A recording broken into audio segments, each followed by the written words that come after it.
പ്രിയമുള്ള പ്രേക്ഷകർ, നിങ്ങളുടെ നാളെയിൽ നാം ചർച്ച ചെയ്യുന്നത് 1200 മകരമാസം 4-ാം തീയതി, അതായത് 2025 ജനുവരി മാസം 17-ാം തീയതി ശുക്രവാരം വെള്ളിയാഴ്ചത്തെ ശുഭാശുഭ ഫലങ്ങളാണ്, ശുഭാശുഭങ്ങളായ മുഹൂർത്തങ്ങളാണ്.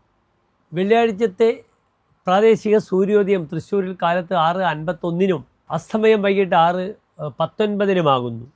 വെള്ളിയാഴ്ചത്തെ രാഹുകാലം നിങ്ങൾക്ക് ഇന്ന് ഏവർക്കും സുപരിചിതമാകുന്നു. കാലത്ത് 10:30 മുതൽ 12 മണി വരെയുള്ള സമയമാണ് രാഹുകാലമായി നാം തിരഞ്ഞെടുക്കുക. എങ്കിലും സൂര്യോദയം 6:51-നാകയാൽ രാഹുകാലം നിജപ്പെടുത്തിയിരിക്കുന്നത് ഉദയം 6 മണി എന്ന ബേസിലാണ്. അതിൻ്റേതായ വ്യത്യാസങ്ങൾ ഈ രാഹുകാല വിഷയത്തിൽ ഉണ്ടാകാവുന്നതാണ്. നിങ്ങൾ ശ്രദ്ധിക്കുക. നാളത്തെ വെള്ളിയാഴ്ചത്തെ നക്ഷത്രം മകൻ നക്ഷത്രമാകുന്നു. എല്ലാ ശുഭകാര്യങ്ങൾക്കും നാം സ്വീകരിക്കുന്ന നക്ഷത്രമാകുന്നു മകൻ നക്ഷത്രം. നാളത്തെ തിഥി അത്ര ശുഭമുള്ള തിഥിയല്ല. കറുത്തപക്ഷത്തിലെ ചതുർത്ഥി 4-ാം തീയതിയാകുന്നു. ചതുർത്ഥി ഒഴിഞ്ഞ തിഥിയാകുന്നു. ചതുർത്ഥി, നവമി, ചതുർദശി 4, 9, 14 ഇതൊക്കെ റിക്താതിഥിയാകുന്നു. അതിനാൽ പലപ്പോഴും ഒഴിഞ്ഞ തിഥിയിൽ സാമ്പത്തികമായ ഗുണങ്ങൾ ഉണ്ടാകാറില്ല. ഭൂരിശ്രീ വിഭവ തിഥി ശ്രവണത. തിഥിയെപ്പറ്റി ചിന്തിക്കുമ്പോൾ സാമ്പത്തികമായ വിഷയമാണ് നമുക്ക് മുന്നിലുണ്ടാവുക. സാമ്പത്തിക വിഷയങ്ങളിൽ നാളെ ഇടപെടുന്നത് അത്ര ശുഭകരമല്ല. നാളെ ഉച്ചയ്ക്ക് 1 മണി വരെയാണ് മകൻ നക്ഷത്രം. 1 മണി കഴിഞ്ഞാൽ ഒരു ശുഭകാര്യങ്ങൾക്കും യാത്രക്കോ സാമ്പത്തികമായ വിഷയങ്ങൾക്കോ വാങ്ങുവാനും കൊടുക്കുവാനും ഒന്നും നാം സ്വീകരിക്കാത്ത പൂരം നക്ഷത്രമാകുന്നു. മുപ്പൂരം എന്നാണ് പറയുക. പൂരം, പൂരാടം, പുരുരുട്ടാതി ഇതൊന്നും തന്നെ വിത്തിട്ടാൽ പൊടിക്കാത്ത നക്ഷത്രങ്ങളാകുന്നു. യാത്രക്കും ശുഭകാര്യത്തിന് നാം സ്വീകരിക്കാത്ത നക്ഷത്രങ്ങളാകുന്നു ഇതൊക്കെ തന്നെ. അതിനാൽ എൻ്റെ പ്രിയപ്പെട്ട പ്രേക്ഷകർക്ക് ശുഭകാര്യങ്ങളൊക്കെ ചെയ്യണമെങ്കിൽ 1 മണി വരെയുള്ള സമയത്തിനിടയിൽ എല്ലാ ശുഭകാര്യങ്ങളും ചെയ്യുക.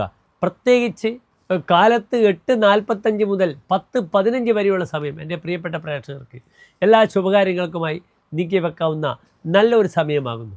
ആ സമയത്താകട്ടെ നിങ്ങളെല്ലാ പോസിറ്റീവായ കാര്യങ്ങൾക്കും തീരുമാനങ്ങൾ ഉണ്ടാക്കിയെടുക്കാൻ. നാളത്തെ കാലത്തെ പ്രാർത്ഥന സർപ്പക്ഷേത്രത്തിൽ വഴിപാടുകൾ ചെയ്യുന്നത് വളരെ ഉത്തമമാകുന്നു. അശ്വതി മകം മൂലം ഈ നക്ഷത്രങ്ങളിലെ അധിപനായ ഗ്രഹം കേതുവാകുന്നു. കേതു നാഗത്തിൻ്റെ വാലാകുന്നു. നാഗത്തിൻ്റെ ശിരസ്സാകുന്നു രാഹു, കേതു അതിൻ്റെ വാലും. Dragon's head and dragon's tail എന്നാണ് ആംഗ്ലേയ ശാസ്ത്രപ്രകാരം രാഹുവിനും കേതുവിനും പറഞ്ഞു വരുന്നത്.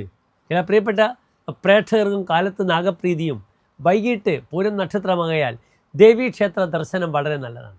ഭരണിപുരം പുരാണം ഈ നക്ഷത്രങ്ങളുടെ അധിപനായ ഗ്രഹം ശുക്രനാകുന്നു. ശുക്രൻ ഭരിക്കുന്ന ഗ്രഹമാകുന്നു.